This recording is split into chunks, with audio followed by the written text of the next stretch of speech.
Ready, set, art. So to get ready for the next project, the Kehinde Wiley inspired project where it has the wallpaper design in the background, a heart in the middle, and then the chrome lettering or highlighted shiny lettering, which is what I'm going to do is shiny lettering. So I'm going to practice with the letter L, and then you'll see a copy of this in Google Classroom for you to figure out the rest. Because once you figure out the L, then you pretty much know how to do this. There is the chrome lettering where it starts as a shadow here going down and fades, and then it's lighter up here. And as I was trying that out, I found it is a little more challenging to draw that way. So I think this is a little easier and still kind of does that cool highlighting that we see in Kehinde Wiley's work. So let's get started. I'm going to put this right here. I'm going to get my other paper. For your own project, you could choose your own lettering, but I found that practicing this one out, that once you have this one figured out, you can do other lettering. Okay, I'm going to do a cursive L. Okay. Right. And then from there, I'm going to bulk up the shape.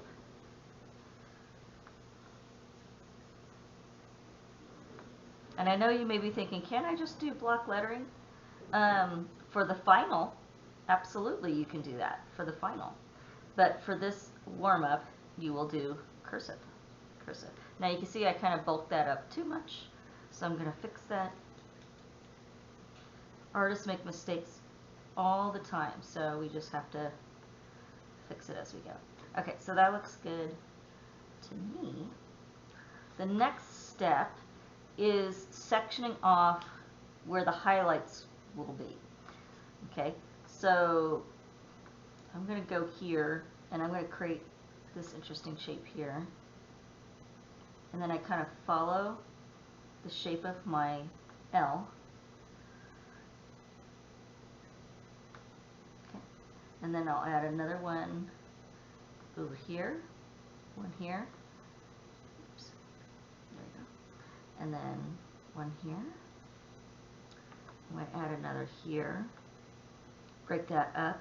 Sometimes people do highlights like this where it curves and then stops, and then they do another couple like that. So that's what I'm doing over here.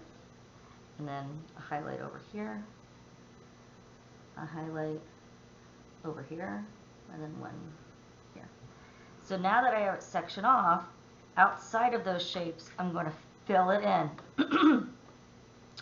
Due to demonstration purposes, I will just do part of it, because I think once I do this section of it, this is called the bar when it comes to lettering and font. Once I do the bar of this, I think you'll say, oh yeah, I get this. Okay. Almost there.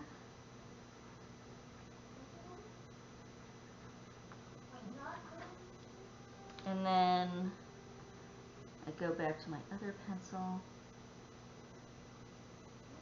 See that? I'm filling it in. No, I'm not smudging. No smudging. Not smudging. I'm not a big fan of smudging because it has a tendency to stain the piece. I never use my fingers for smudging because of the oils in our fingers. We're getting closer. See, it's starting to look cleaner, right? A little cleaner.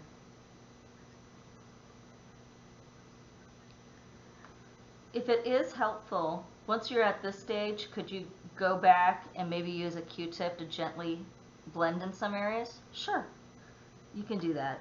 It works actually for this shiny method, it works just fine. So right now I have two values, bright and dark. If you look here, what I did is I also have a medium value in, and I did that with erasing. So I go back with my eraser, and I kind of just gently take out some of it. So then I have a third value, meaning light, dark, medium. And then I do that throughout the whole piece. And that's what you see here. So in here we got really dark, really light, and then a medium value. by having those three values, it creates that illusion of those strong highlights and shadowing, and this kind of shiny look. And then you'll do the same with this lettering to finish. Thank you and good luck.